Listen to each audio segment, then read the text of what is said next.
Hi everyone and welcome back. We're reading The Maze Runner by James Dashner, and we've just finished chapter 3 where Thomas has found something that's haunted him in the shack. He's made a new friend, Chuck, and he's also met some not so friendly people. Let's find out what happens next. Chapter 4. Thomas leaned against the tree as he waited for Chuck. He scanned the compound of the glade, this new place of nightmares where he seemed destined to live. Shadows from the walls had lengthened considerably, already creeping up the sides of the ivy-covered stone faces on the other side. At least this helped Thomas know directions. The wooden building crouched in the northwest corner, wedged in a darkening patch of shadow, the grove of trees in the southwest. The farm area, where a few workers were still picking their way through the fields, spread across the entire northeast quarter of the glade. The animals were in the southeast corner, mooing and crowing and baying. In the exact middle of the courtyard, a still gaping hole of the box lay open, as if inviting him to jump back in and go home. Near that, maybe 6 meters to the south, stood a squat building made of rough concrete blocks, a menacing iron door, its only entrance. There were no windows. A large round handle, resembling a steel steering wheel, marked the only way to open the door, just like something within a submarine. Despite what he'd just seen, Thomas didn't know which he felt more strongly: curiosity to know what was inside, or dread at finding out. Thomas had just moved his attention to the 4 vast openings in the middle of the main walls of the glade when Chuck arrived, a couple of sandwiches cradled in his arms, along with apples and 2 metal cups of water. The sense of relief that flooded through Thomas surprised him. He wasn't completely alone in this place. "Frypan wasn't too happy about me invading his kitchen before supper time," Chuck said, sitting down next to the tree, motioning to Thomas to do the same. He did, grabbed the sandwich, but hesitated, the writhing, monstrous image of what he'd seen in the shack popping back into his mind. Soon, though, his hunger won out and he took a huge bite. Wonderful tastes of ham and cheese and mayonnaise filled his mouth. "Oh, man," Thomas mumbled through a mouthful. "I was starving." "Told ya." Chuck chomped into his own sandwich. After another couple of bites, Thomas finally asked the question that had been bothering him. What's actually wrong with that Ben guy? He doesn't even look human anymore. Chuck glanced over at the house. "Don't really know," he muttered absently. "I didn't see him." Thomas could tell the boy was being less than honest, but decided not to press him. "Well, you don't want to see him, trust me." He continued to eat, munching on the apples as he studied the huge breaks in the walls. Though it was hard to make out from where he sat, there was something odd about the stone edges of the exits to the outside corridors. He felt an uncomfortable sense of vertigo looking at the towering walls, as if he hovered above them instead of sitting at their base. "What's out there?" he asked, finally breaking the silence. "Is this part of a huge castle or something?" Chuck hesitated, looked uncomfortable. I've never been outside the glade." Thomas paused. "You're hiding something," he finally replied, finishing off his last bite and taking a long swig of water.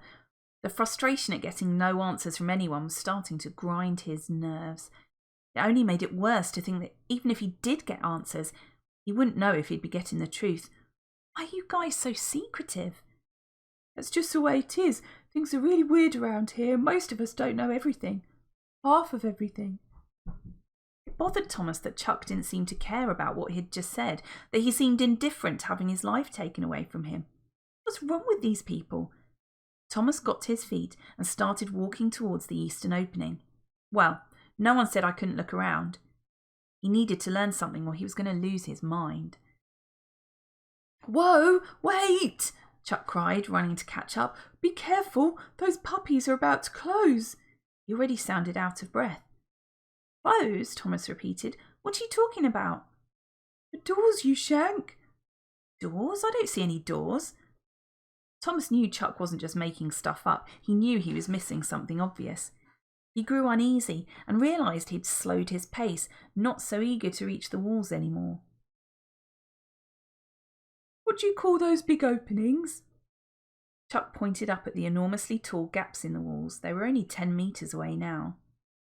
I'd call them big openings, Thomas said, trying to counter his discomfort with sarcasm and disappointed that it wasn't working. Well, they're doors, and they close up every night. Thomas stopped, thinking Chuck had to have said something wrong. He looked side to side, examined the massive slabs of stone as the uneasy feeling blossomed into outright dread. What do you mean they close? Just see for yourself in a minute. The runners will be back soon. Then those big walls are going to move until the gaps are closed. You're jacked in the head, Thomas muttered. He couldn't see how the mammoth walls could possibly be mobile. Felt so sure of it, he relaxed, thinking Chuck was just playing a trick on him.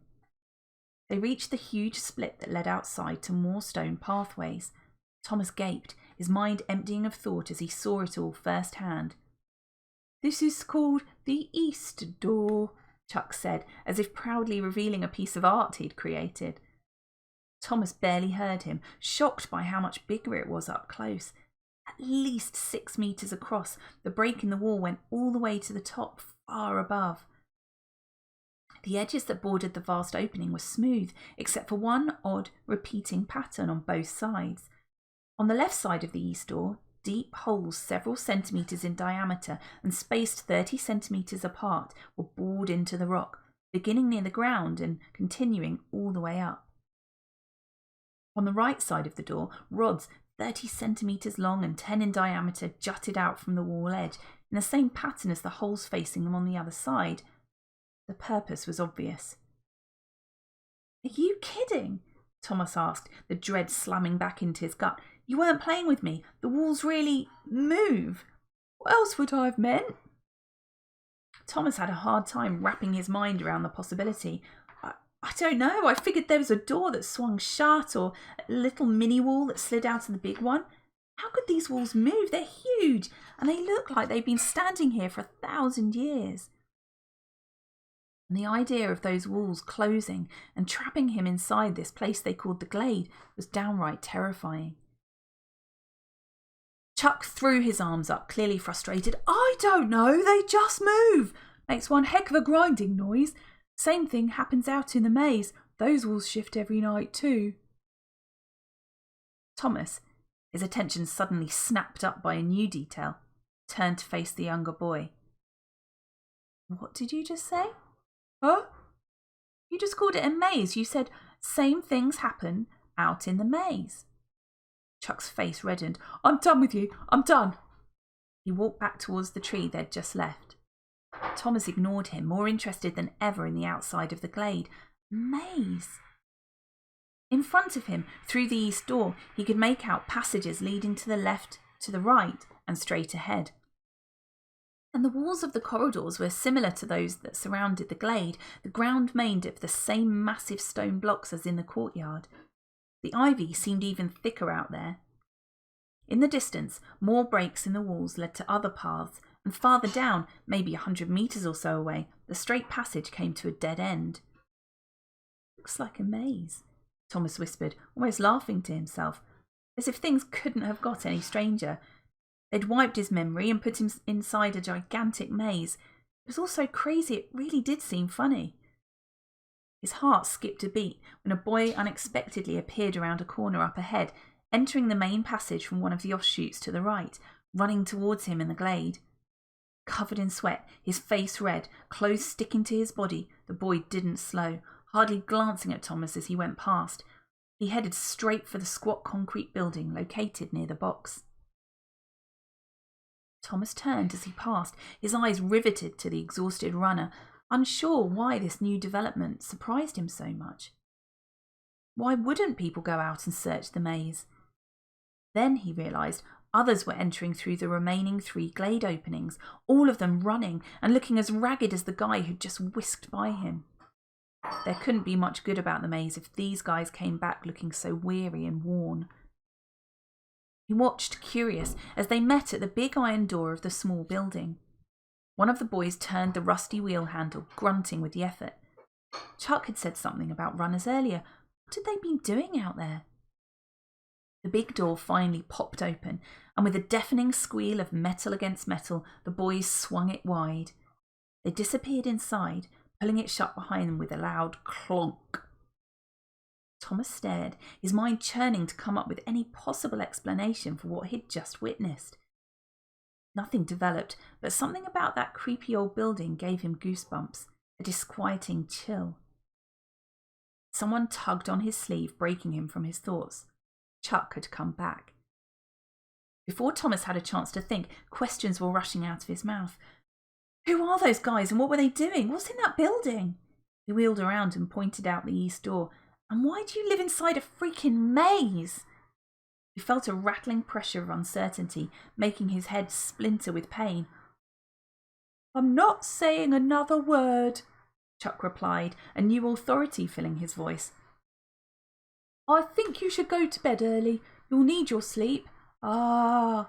He stopped, held up a finger, pricking up his right ear. It's about to happen. What? Thomas asked, thinking it kind of strange that Chuck was suddenly acting like an adult instead of the little kid desperate for a friend he'd been only moments earlier. A loud boom exploded through the air, making Thomas jump. It was followed by a horrible crunching, grinding sound. He stumbled backwards, fell to the ground. It felt as if the whole earth shook. He looked around, panicked. The walls were closing. The walls were really closing, trapping him inside the glade. An onrushing sense of claustrophobia stifled him, compressed his lungs as if water filled their cavities. Calm down, Greenie, Chuck yelled over the noise. It's just the walls. Thomas barely heard him, too fascinated, too shaken by the closing of the doors. He scrambled to his feet and took a few trembling steps back for a better view, finding it hard to believe what his eyes were seeing. The enormous stone wall to the right of them seemed to defy every known law of physics as it slid along the ground, throwing sparks and dust as it moved, rock against rock. Crunching sound rattled his bones. Thomas realised that only that wall was moving, heading for its neighbour to the left, ready to seal shut with its protruding rods slipping into the drilled holes across from it. He looked around at the other openings. It felt like his head was spinning faster than his body, and his stomach flipped over with the dizziness. On all four sides of the glade, only the right walls were moving, towards the left, closing the gap of the doors. Impossible, he thought. How can they do that? He fought the urge to run out there, slip past the moving slabs of rock before they shut, flee the glade. Common sense won out. The maze held even more unknowns than his situation inside.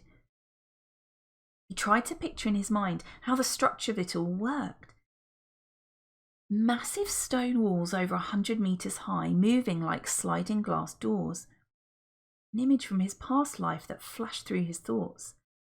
He tried to grasp the memory, hold on to it, complete the picture with faces, names, a place, but it faded into obscurity. A pang of sadness pricked through his other swirling emotions. He watched as the right wall reached the end of its journey, its connecting rods finding their mark and entering without a glitch. An echoing boom rumbled across the glade as all four doors sealed shut for the night. Thomas felt one final moment of trepidation, a quick slice of fear through his body, and then it vanished. A surprising sense of calm eased his nerves. He let out a long sigh of relief. Wow, he said, feeling dumb at such a monumental understatement. Ain't nothing, as Albie would say, Chuck murmured. You kind of get used to it after a while. Thomas looked around one more time, the feel of the place completely different now that all the walls were solid with no way out. He tried to imagine the purpose of such a thing, and he didn't know which guess was worse, that they were being sealed in, or that they were being protected from something out there. The thought ended his brief moment of calm, stirring in his mind a million possibilities of what might live in the maze outside, all of them terrifying. Fear gripped him once again. Come on, Chuck said, pulling at Thomas's sleeve a second time. Trust me, when night time strikes, you want to be in bed. Thomas knew he had no other choice. He did his best to suppress everything he was feeling and followed. And that is the end of chapter 4. Thanks very much for watching. See you next time.